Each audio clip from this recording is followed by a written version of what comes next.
हम आप दिन रात गाजा की बातें करते हैं, हम आप यूक्रेन की बात करते हैं, रूस के युद्ध की बात करते हैं, लेकिन मणिपुर की बात नहीं करते। क्यों नहीं करते?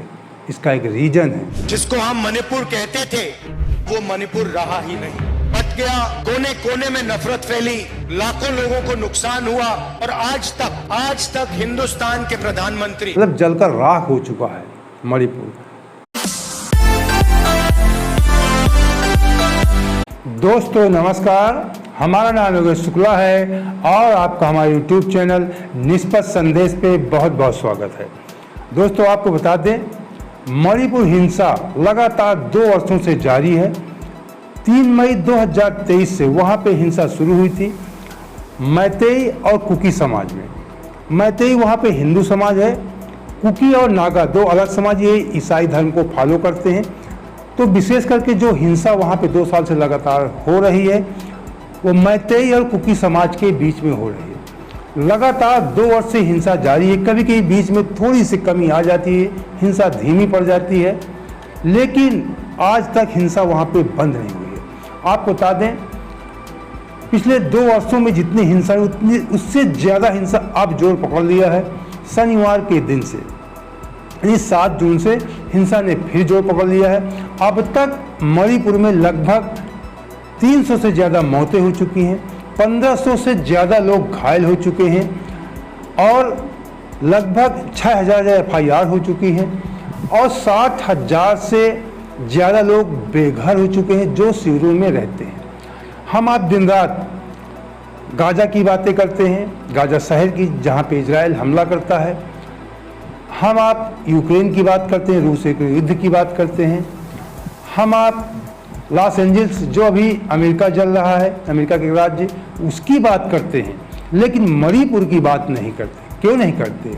इसका एक रीजन है, क्योंकि आप मणिपुर के बारे में जानते नहीं, क्योंकि वो आपके देश का एक छोटा सा राज्य है। आप दूसरे देश की बातें जान जाते हैं। क्यों जान जाते हैं, कैसे जान जाते हैं? क्योंकि आपको मीडिया में बढ़ा चढ़ा कर दिखाया जाता है। गाजा में हालात बहुत बेकाबू हैं, मानवता बेकार हो चुकी है, वहाँ पे लोग भूखों मर रहे हैं, ऐसा सब वाकई है। हमें आपको चर्चा कर पूरी दुनिया की करनी चाहिए। वहाँ गाजा में ऐसा हो भी रहा है, यूक्रेन में भी बहुत गलत हो, जो भी वहाँ की रूस युद्ध का यूक्रेन गलत चल रहा है, मानवता के खिलाफ हो रहा है। लॉस एंजल्स में जो अमेरिका अपना कर रहा है, तो पूरे दुनिया की खबर हमें रहती है, लेकिन हमें मणिपुर की खबर नहीं। हमारे देश का राज्य है, क्या वो कोई इस दुनिया से बाहर का राज्य है? क्या दूसरी दुनिया का राज्य है? क्योंकि आपको टीवी चैनलों में दिखाया नहीं जाता, क्योंकि टीवी चैनल सरकार के कंट्रोल में होते हैं, इसीलिए आप मणिपुर की चर्चा नहीं करते। अगर आपको मणिपुर भी समय समय पे वहाँ पे जितनी ज़बरदस्त हिंसा होती है, आगजनी होती है, अगर सब कुछ आपको दिखाया जाए तो निश्चित तौर पे हम आप चर्चा करेंगे। लेकिन जब हम आप जानते ही नहीं हैं, बहुत सारे लोगों से चर्चा, मैं 2 साल से कई वीडियो बना चुका, जब भी चर्चा करते हैं मणिपुर क्या है, क्या लोगों को अंतर्राष्ट्रीय बातें करने में बहुत अच्छा लगता है, लेकिन अपने देश के मणिपुर राज्य की बात करना लोगों को पसंद नहीं है। लोग जानते ही नहीं है, लोग चर्चा नहीं करना चाहते। कितना दुर्भाग्य की बात है। तो आपको बता दें, इसी को लेकर कांग्रेस ने फिर सवाल खड़े किए प्रधानमंत्री मोदी पर कि 2 साल से हिंसा जारी है, आज तक हमारे प्रधानमंत्री मोदी जी मणिपुर क्यों नहीं गए? वहाँ की चर्चा तक मोदी जी नहीं करते, क्या कारण है? और इसी को लेकर कांग्रेस ने एक एक्स पे एक पोस्ट भी किया और एक वीडियो भी, एक रिपोर्ट बना के जारी किया। तो पहले आपको थोड़ा सा रिपोर्ट दिखाते हैं।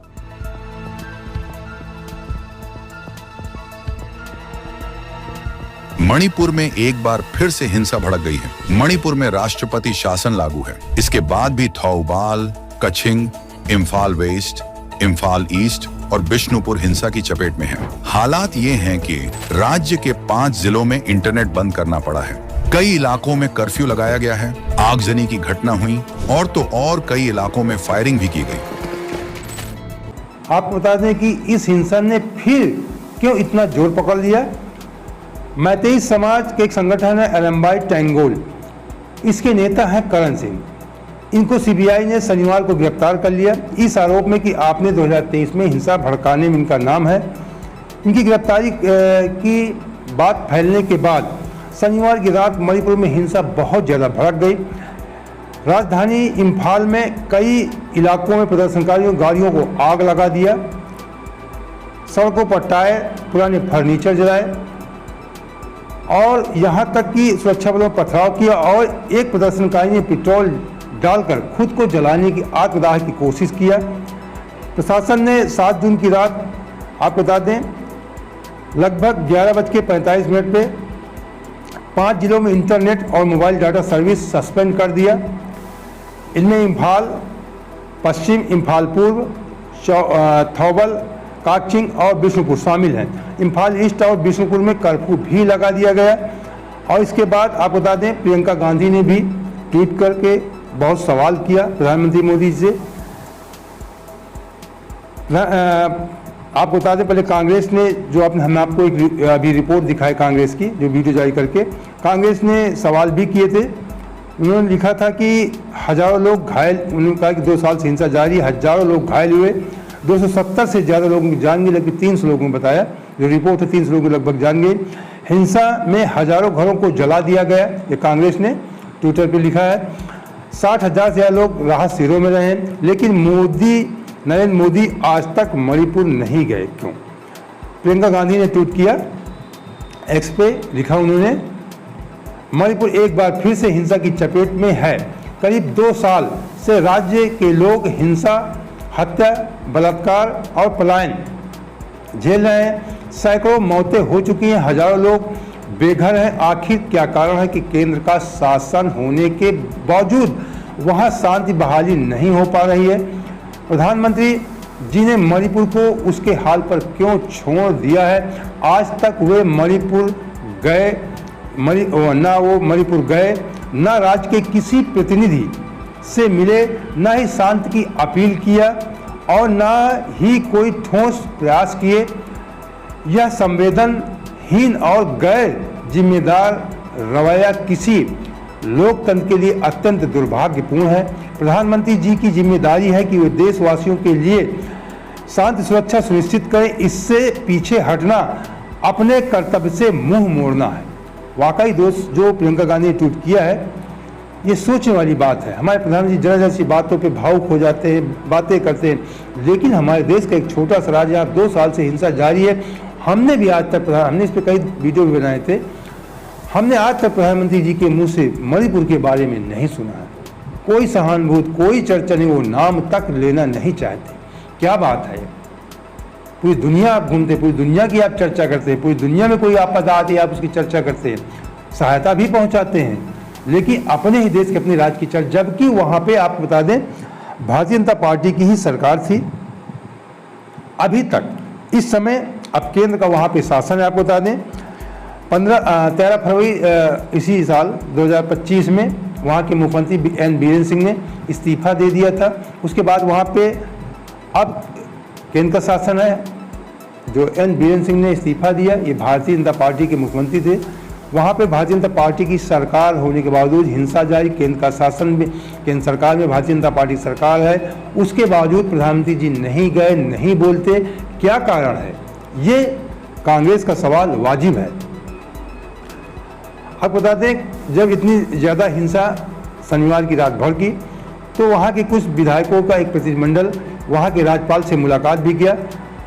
राज्य में बिगड़ती स्थिति के मद्देनजर मणिपुर के राज्यपाल अजय कुमार भल्ला ने रविवार को सोमवार को कल अधिकारियों के साथ सुरक्षा समीक्षा की बैठक की। राजभवन की तरफ से जारी एक बयान में कहा गया कि राज्यपाल ने विधायकों के एक प्रतिनिधिमंडल से मुलाकात की, जिन्होंने राज्यपाल को राज्य में मौजूदा कानून व्यवस्था की स्थिति से अवगत कराया। जो विधायकों प्रतिनिधिमंडल था वो राज्य की स्थिति से अवगत कराया और समाधान खोजने में मदद के लिए उनके हस्तक्षेप की मांग किया।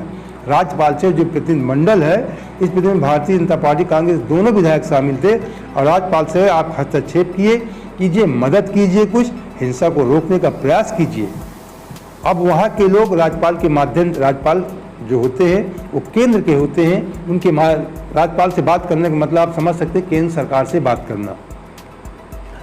राजभवन ने बयान में कहा, आज विधायकों के एक समूह ने राजभवन में मणिपुर के राज्यपाल अजय कुमार भल्ला से मुलाकात की, जिस दौरान विधायकों ने राज्यपाल को राज्य के वर्तमान स्थिति से अवगत अवगत कराया।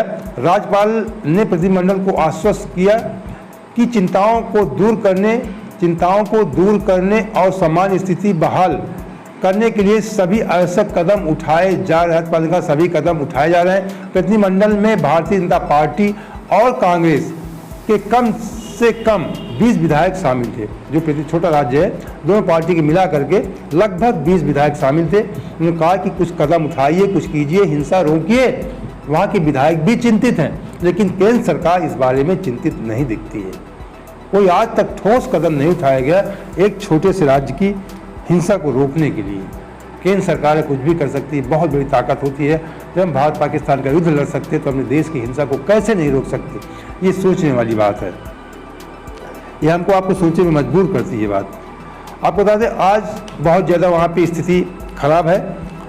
वहाँ पे लोगों को ज़रूरी जो चीज़ें हैं वो नहीं मिल रहे हैं, जो मिल रहे हैं महंगे सामान मिल रहे हैं, क्योंकि जो भी वहाँ पे सामान आ रहा है काफ़ी उसका जो TDA है वो बढ़ जाता है, काफ़ी घूम कर सामान आता है वहाँ पे। 5 जिलों में इंटरनेट सेवा बंद है। मणिपुर हिंसा के बाद हाईवे ब्लॉकेज हैं कई जगह पे। ट्रांसपोर्ट रूट्स प्रभावित होने से आम लोगों को महंगाई का सामना करना पड़ रहा है। जो सामान मिलता भी नहीं, मिलता है तो बहुत महंगा मिलता है। खासतौर पे चुराचुंद और राजधानी इम्फाल में खाने पीने की चीज़ें और दवाइयों की भारी कमी, यहाँ तक कि बता रहे हैं कि वहाँ पे दवाइयाँ भी नहीं मिल रही। लोग परेशान हैं। लोग अगर आप बीमार हो जाएं तो वहाँ दवाइयाँ भी मुश्किल है मिलना इस समय पे। आप बता दें कि 13 फरवरी के बाद और अब तक के बीच में क्या हुआ, जब से वहाँ के मुख्यमंत्री ने इस्तीफा दिया, इसके बीच में कुछ कार्रवाई हुई कि नहीं हुई है, नई सरकार का गठन क्यों नहीं हुआ है, ये आपको थोड़ा सा बताते हैं। 13 फरवरी को राष्ट्रपति शासन लागू है, लेकिन मौजूदा विधानसभा भंग नहीं। वहाँ पे जो मौजूदा विधानसभा है, राष्ट्रपति शासन तो लागू है, लेकिन विधानसभा भंग नहीं हुई है, सिर्फ निलंबित है, सस्पेंड है। हालांकि 30 अप्रैल को 21 विधायकों ने प्रधानमंत्री नरेंद्र मोदी और केंद्रीय 30 अप्रैल को 21 विधायकों ने, अभी इसी 30 अप्रैल को 21 विधायकों ने प्रधानमंत्री मोदी और गृह मंत्री अमित शाह को पत्र भेजकर राज्य में तत्काल लोकप्रिय सरकार बनाने की मांग की थी। पत्र पर भाजपा के 14 विधायकों ने साइन किए थे। निश्चित है कि 14 अगर भाजपा के थे तो 7 उसमें कांग्रेस के रहे होंगे, 21 विधायक हैं। इसके बाद इम्फाल राजभवन में 28 मई को एनडीए के, भारतीय जनता पार्टी के एनडीए गठबंधन के एनडीए के 10 विधायकों ने राज्यपाल अजय भल्ला से मुलाकात की थी। एनडीए के विधायक रहेंगे 21, जिन्होंने लेटर भेजा। 21 में केवल बीजेपी के 14 विधायक थे और 28 मई को एनडीए के 10 विधायकों ने वहाँ के राज्यपाल से भी मुलाकात की। 30 अप्रैल को पत्र भेजते हैं केंद्र सरकार के पास, प्रधानमंत्री, गृह मंत्री के पास, और 28 अप्रैल को वहाँ के राज्यपाल से मिलते हैं कि सरकार गठन करवाइए। मुलाकात की और नए सरकार के ढांचे पर चर्चा हुई और ये उम्मीद जताई कि 15 जून तक एक नई सरकार बन जाएगी। दोस्तों, अब हम आपको एक वीडियो और दिखाते हैं राहुल गांधी जी का। राहुल गांधी जब अभी मेरे समझ में 1 साल नहीं हुए, लगभग 1 साल होने वाले होंगे, जब बहुत ज़्यादा वहाँ हिंसा भड़क रही थी, उसके बाद लोग राहत शिविरों में रह रहे थे। राहुल गांधी जी मणिपुर गए और जो लोग राहत शिविरों में रह रहे थे, जिन्होंने अपनों को खोया था, बहुत ज़्यादा कई वहाँ पे वीडियो जारी हुए थे बलात्कार वगैरह के भी। उनके बाद उन्होंने एक वीडियो वहाँ से आने के बाद जारी किया था। 2004 से मैं राजनीति में हूँ। पहली बार मैं हिंदुस्तान के एक प्रदेश में गया जहाँ गवर्नेंस का पूरा इंफ्रास्ट्रक्चर कोलैप्स कर गया था। जिसको हम मणिपुर कहते थे, वो मणिपुर रहा ही नहीं, बट गया। कोने कोने में नफरत फैली, लाखों लोगों को नुकसान हुआ और आज तक हिंदुस्तान के प्रधानमंत्री मणिपुर में आपके आंसू पोंछने, आपसे गले लगने, आपका हाथ पकड़ने नहीं आए। दोस्तों, आपने देखा कि वीडियो में राहुल गांधी जी कह रहे हैं कि हमारे देश का एक राज्य मणिपुर था। बाकी मैंने देखा कि मैं पहली बार गया, एक मणिपुर राज्य था, अब मणिपुर नहीं गया, मतलब जलकर राख हो चुका है मणिपुर। ये काफ़ी दिन पहले का वीडियो हुआ। अब स्थिति वहाँ पे और ज़्यादा नाजुक है। जब राहुल गांधी गए तो उसके बाद से स्थिति और बिगड़ी। कई बार बीच बीच में हिंसाएं होती रही। अब हिंसा ने और जोर पकड़ लिया है अब देखने वाली बात है केंद्र सरकार इसके बारे में क्या निर्णय लेती कि नहीं लेती, या जिस प्रकार से 2 साल से मणिपुर जल रहा है इसी प्रकार हमारे देश का एक राज्य जलता रहेगा, लोग मरते रहेंगे। जब कहीं पर कोई लड़ाई या कुछ भी होता है, ये इसे एक छोटा गृह युद्ध जैसी स्थिति ही कह सकते हैं कि आपस में जब लोग लड़ते हैं उसी तो गृह युद्ध कहा जाता है। जब 2 जाति या 2 समुदाय के लोग लड़ते हैं तो वही तो गृह युद्ध होता है। तो गृह युद्ध जैसी मणिपुर में स्थिति है। अगर मैतेई हिंदू समाज है और कुकी और नागा समाज ये ईसाई हैं, तो अगर कुछ लोगों को अच्छा लगता हो कि हिंदू समाज या मैतेई समाज के लड़े, कोई भी मर रहा है, हमारे देश के लोग हैं। हमारा देश धर्मनिरपेक्ष राष्ट्र है, यहाँ पे सभी के लिए समान अधिकार हैं। तो अगर ईसाई मर रहे हैं तो हिंदू भी मर रहे हैं।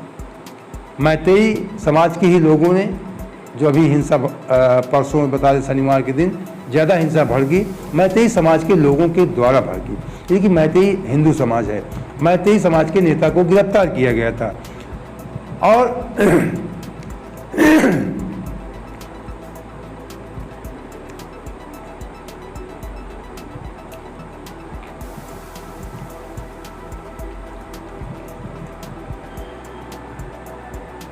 और आपको बता दें कि मैतेई समाज वहाँ पे लगभग 10% भूभाग में रहता है। ज़्यादा राजधानी इम्फाल के आसपास ज़्यादा है। 90% पहाड़ी इलाकों में 90% भूभाग में नागा और कुकी समाज के लोग रहते हैं जो ईसाई धर्म को मानते हैं। उन्हें एसटी हैं, जनजाति के रूप में जाना जाता है। इसके संबंध में हमने पिछले साल काफ़ी 2 साल पहले के बीच में 2-3-4 वीडियो बनाए थे हमने। फिर एक वीडियो बनाएंगे। अगर आपके कमेंट आएंगे, आप ज़्यादा इसके बारे में गहराई से जानना चाहते हैं कि मैतेई समाज, नागा, कुकी समाज कितने % है, क्या है, क्यों हिंसा भड़की, इसका मामला क्या है, हिंसा की शुरुआत कैसे, उसके बारे में हम बता चुके हैं। लेकिन फिर आपको अगर आप कमेंट करके कहेंगे तो विस्तृत जानकारी हम आपको इसके संबंध में उपलब्ध करवाएंगे। तो अगर आप इसी प्रकार की निष्पक्ष खबरों के साथ हमारे साथ जुड़े रहना चाहते हैं तो हमारे चैनल सब्सक्राइब कर लीजिए। वीडियो अच्छा लगा हो तो लाइक और दोस्तों को शेयर भी कर देना। जय हिंद, जय भारत।